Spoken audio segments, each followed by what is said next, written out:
Hello and welcome back to this new video of mine. I thought we're gonna stay in the car today because we're gonna listen to the new album by Taylor Swift. We already did that in the last video, but differently. Now we're gonna listen to it together and we're gonna talk about book racks. That's what I was thinking. I have not filmed an entire video in the car yet. I love it. It's cozy, it's cute. You know, I got my iced coffee here. I can actually put it conveniently over there where you cannot see it, but I see it and I can always reach it. And it's just beautiful. It's just perfect. So I have the books stacked next to me and it's just for funsies, you know? We're just here today to have fun. Girls just wanna have fun. That's literally us today. We all love sitting in the car, dancing, not dancing, singing to our favorite songs, and that's what we're gonna do today. I have the album right over here. Let's first listen to the song and then I'm gonna give you my rec. Let's go. Let's get right into this video. Oh, I love listening in the car. It's way better. On the megaphone, you wanna see me. Loyalty to me, allegiance to your hands, your team. I pledge allegiance to your hands, your team. Her heart would have been drowning if it weren't for him. That was just giving Binding 13 vibes to me. Like, I just thought of the two of them immediately. Actually, let's use the other hand because this one is missing some nails.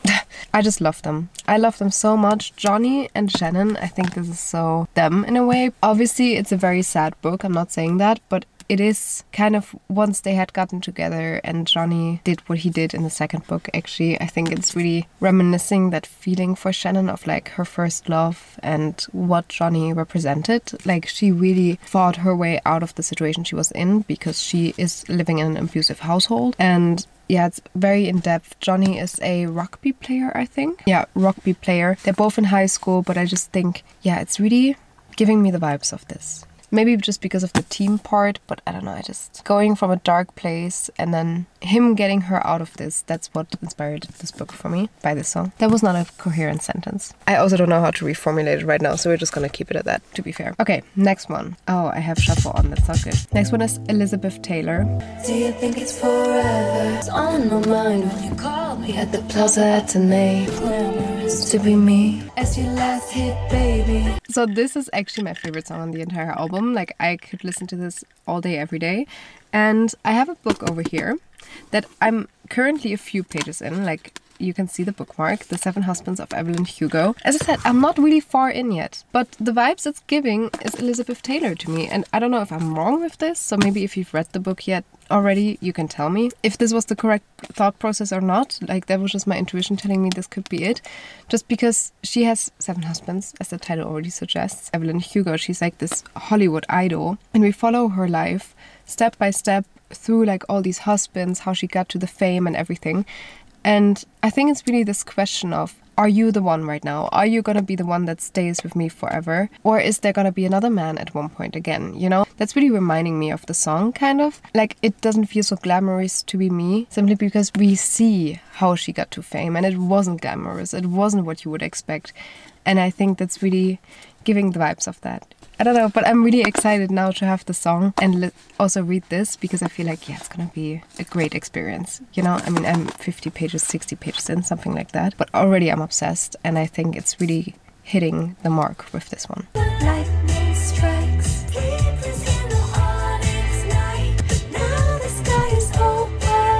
I mean, we all know, no, we don't all know, but the song Opalite is basically referring to you made your own luck, you created your own success, like you made the stone with your own hands, like it was man-made, basically. What this reminds me of, also because of the lyrics, is actually Violet and Satan. Yes, it is. Sorry, but Onyx Night, I was like, okay, Onyx Storm. Dancing through the lightning strikes, I'm like, If that's not Violet and Satan, I don't know what is, actually, you know? I feel like obviously the vibes from the song are way different than the vibes of this book, so melody-wise I wouldn't necessarily put it in the same bracket.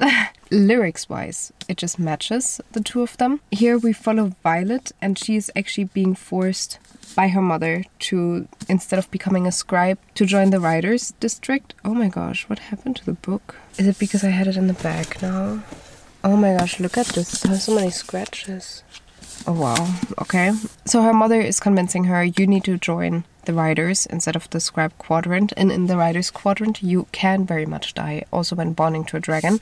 So that's really something that she didn't want this. She didn't choose this. She would have become a scribe, but her mother forced her into this, and she still created her own path and her own luck and made her own success by her own hands. Like, literally, she is a fighter. Violet is such a strong character, I feel like, and also, yeah, just so well written. I love this book so much. And also Onyx Storm I really, really loved. So I think it just really is the two of them together. Also, people always say, yeah, Ordinary is them 100%, yes. Looking at it from a different perspective and through a different lens, this song also matches them. But that can also just be wishful thinking. Okay, moving on to Father Figure.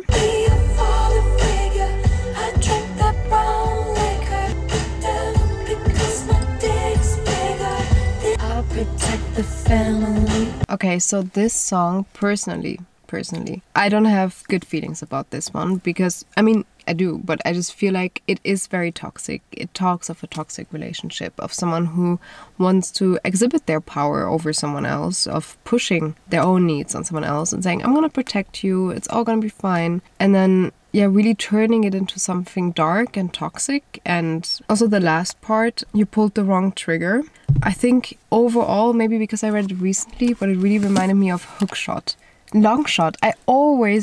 Hookshot is the second one. This one is Longshot. This story is the love story of Iris and August, but there's actually a third party in this, and this is Iris's current boyfriend. And Iris's current boyfriend is one of the most toxic men I've ever read about. And I feel like he is really thinking that his thing down there is bigger than anything else, so he can make deals with the devil, or he is the actual devil.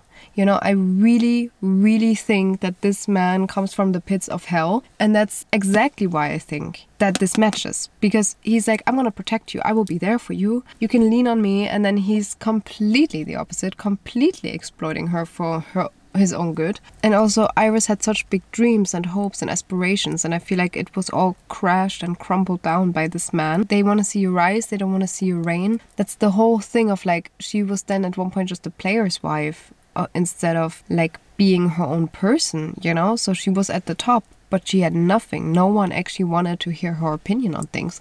And that is so dark to me, but also it just really matches with the lyrics of this. I could cry thinking about this book. This was one of the best reads I've read so far this year, or actually ever in my life. As I said, it's super dark, so please read your trigger warnings. Luckily, August in this is a ray of sunshine. Without August, I would not have pulled through, I think. So yeah, just go into this with an open mind, but also read your trigger warnings. But this was so good. I love these characters so much. But I'm never gonna break that vow. I'm never gonna leave you now. There's one very distinct reason why I picked this book, and it is Love Redesigned. Because she's the eldest daughter, guys. She's the older sibling in this dynamic. In the third book, we follow her younger sister. I mean, I love this book, you can tell, right? Like, you can tell by the annotations that I'm obsessed with this. And I feel like Dahlia in this is really wanting to protect her family. She's wanting to protect her sibling. We have a lot of mental health representation in here and a lot of anxiety going on. Also this feeling of, I'm not savage, I'm not a bad bitch, you know, that's literally how she feels, but she's so afraid of opening up and showing that not everything is perfect all the time. The way she's being portrayed in this is so beautifully done. And also Julian, they know each other from childhood and they grew up together, and then it's like starting to become a little bit of rivalry, but also more just like enemies, if you can call it that, in a traditional romance. So yeah, it's really beautiful in that sense that they grew up together and you see really all the facets of this relationship, if that makes sense. Yeah, that's really, for me, eldest daughter is this book. Ruin the Friendship almost made me cry when I listened the first time. Your smile, but your girlfriend was away. Should've kissed you anyway. Could be because I'm reading this book right now, but also just because it matches so well. It's a love letter to whiskey. I have it on my Kindle. I pre-ordered it, but I don't have it here yet. So A Love Letter to Whiskey, for me personally, is so this song.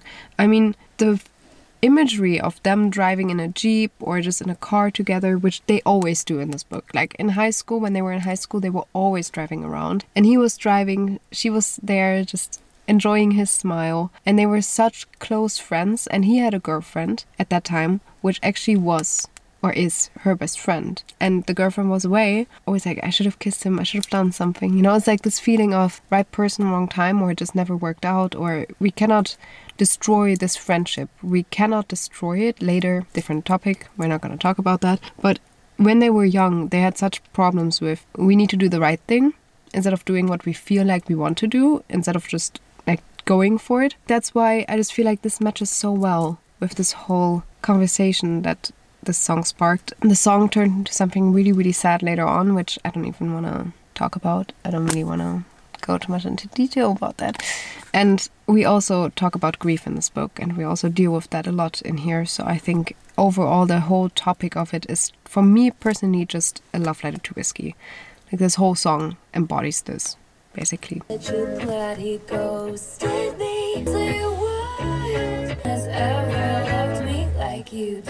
Personally, I took a different spin on this. I interpreted this a little bit differently from what I've heard. This is a song about a diss track for Charlie XCX. We're not going to talk about a woman here bringing another woman down, but maybe about siblings and family members trying to bring someone down or trying to keep them small, really being obsessed with everything they do. Because in this book, Bailey has a very toxic family dynamic, and her brothers are always just insane. I think they smash her tires, if I remember correctly. They have such an obsession with making her feel smaller than she is, and they have such an obsession with not letting her be her true self and not getting out of this town. But then luckily Bo comes in, and he's an ex-military man, or like he's a hero in that sense, and he really shows her like, this is not normal, like you need to get out of there. Men can't treat you well. Yeah, but I think it also takes a certain type of love and hate to do this, you know, like there's a fine line sometimes, and I think her siblings really don't know how to deal with any of these emotions that they're having, so they just put it on their sister, and it's just insane. This is the 5th book in the Chestnut Spring series. If you don't know, maybe read the other ones before you read this one. A lot of people say not so good things about this. I actually really enjoyed this. Maybe because my expectations weren't as high when I went into it. It's honestly wild though. The world to ease, let fuck alone, and they do.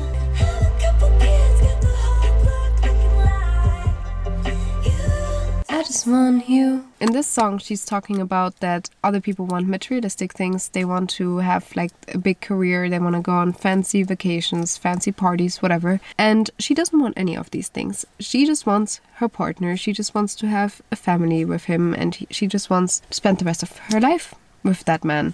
And for me personally, that is so part of your world, because we have here Alexis, and she meets Daniel, and Daniel has a hostel, or not really a hostel, like I think it's a bed and breakfast in a very small town. Like it's a village, it's tiny. She's from that very big city. She has her life put together. She's from a rich family. She needs to inherit this like whole hospital and become head of ER or something, and they have like these big aspirations for her, and she needs to go to fancy galas, all that type of stuff. Super glamorous, super expensive, you know. She has a huge house with like her ex-husband and everything, and then she meets Daniel, and she's like, I don't need any of these things. I don't need any of these accomplishments. I don't need any of these materialistic things. I just want this man. And then it comes about like, how are they going to figure out that they want to be together, and how can they merge the worlds that they grew up in and they live in as well?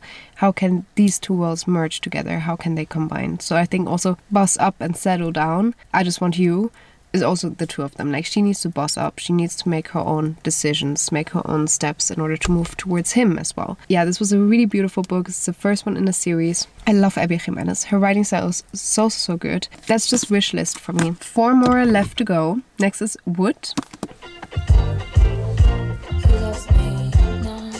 Black eye left was the key that opened my eyes. Personally, this is for me things we never got over. It's like this satire, a bit cocky, a bit spicy, a bit steamy, but also make it funny. That's really things we never got over. Also, we have daisies here on the cover, and the first line in this is about daisies. Let me actually read it again. Daisies bare naked, I was distraught, he loves me not, he loves me not. So here Naomi is running from her wedding, and she doesn't believe in love anymore. She's like, I don't want this man, I don't want this relationship, I need to get out of here. And she wants to help her twin sister. Her twin sister is basically evil. She's Catherine from the Vampire Diaries. That's what I'm always imagining, you know? Like, she is Elena, and her twin sister is Catherine. That's the vibe I'm getting, at least. And then there she meets Knox, and Knox is this like very broad guy, and I think I just can imagine him being someone chopping wood, you know, like I can see it. So I also think maybe knock on wood kind of reminds me of Knox in a way. It was really lucky that she met him when she did, because I mean she was running away from her marriage, she was running away from that future, so she doesn't have to knock on wood, and she doesn't need to catch the bouquet to know how hard rock is on this way, and that's literally Knox. I don't know, there are so many things about this song that remind me just of this. I'm not necessarily saying all of these lyrics match perfectly with the characters in this, but it's just the vibe that it's giving that is matching in my opinion, you know? Oh, did the car just turn off? Hello.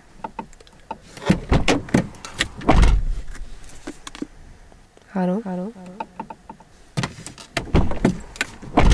I'm trying to figure out the technology in here. I don't get it. Can you not just... Oh, there we go. Please connect again. Okay, it turned off again. Did I fuck up? Is the battery empty or something? No, it's okay. I think we're good. I think we're good.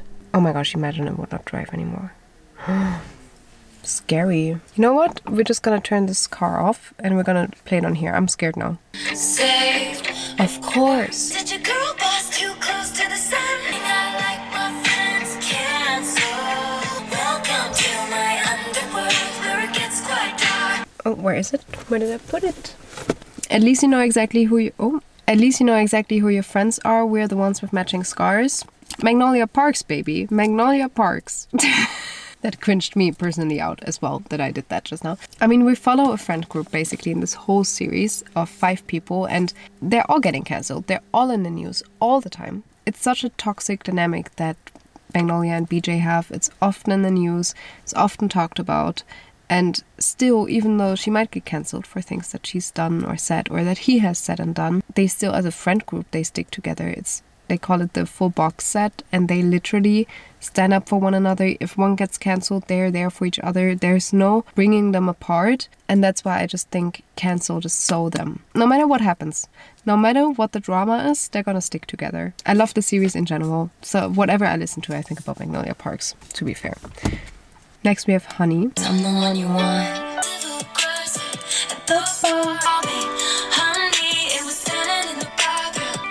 Honey. Obviously the song is about someone using honey in a bad way, in a way of like putting someone else down and being a bit demeaning in the way it's being said. However, then she meets this man and suddenly he says honey, and it's not a bad thing at all anymore, and he redefines the word. And I think that's really much Kennedy and Isaiah. She had an arranged engagement before, and something else happens that I don't really want to go into depth about too much because you just need to find out for yourself. But her family is really trying to keep her under their wing, who really puts her down. She's always the bad person in the dynamic. She gets everything wrong all the time. Her mother especially is always like, why would you wear this? Like really talking down on her. Isaiah, on the other hand, suddenly shows her you can be loved and you can ask for more, and the way your ex-fiance treats you is not okay. It's in general not what you need, and he redefines those blues for her, you know? Like, it's really so cute. I love them together. It's also spontaneous wedding in Vegas. If that's up your alley, it's super fun. And it's also sports romance. And yeah, I just think it's the two of them. Really, really. I listened to the song and Honey is the two of them. He just changed her life in the best way possible. And I love that for her. And for him. We already are at the last song. Okay, The Life of a Showgirl. It's giving Greatest Showman though. Don't you agree? Don't know the life of a showgirl, babe, and you're never ever gonna pay the money you pay. So this is showing that sometimes the life of a showgirl is not what you expect. It's not what you would want necessarily. So the character in this is being warned that she should not go after this life, that she should not ask for this and not strive for this. But that's exactly what this band did. They did go into the spotlight and they kept chasing that dream, and ultimately it did tear them apart. And what that means and why it is not always a good thing to be in the spotlight, this is what this book explores in such a good and detailed way, because it's also written in interview format of Daisy Jones and the Six. And I also love the show. I love all of these characters to the bottom of my heart. I will never get over this, and I think that's exactly why it matches so well this whole intrigue of you're in Hollywood, you want to make it, you want to go to LA, you want to become a singer or be part of a band, you know? And then once you make it, you're like, oh shit, like this has so many dark sides that you didn't even think about when you chose this life, and you're gonna pay for them. You're gonna do it because you want this bouquet, you want the flowers, you want the praise and the fame. But there's also a darker side, and is it worth it? Or how long will the fame even last, you know? So I think that's really what this book encapsulates in a very well way. Really well way. No, that's not how you say it. In a very good way. I love them. These were all the books. Thank you so much for watching. I know this was a long video, but it was fun. I had a lot of fun actually. If you like the setup, if you like being in the car talking, let me know. We can do this more often. And yeah, this is all from me for today. I hope you have a beautiful and blissful day. I love you from the bottom of my heart, and I will see you next week or in a few days. Bye!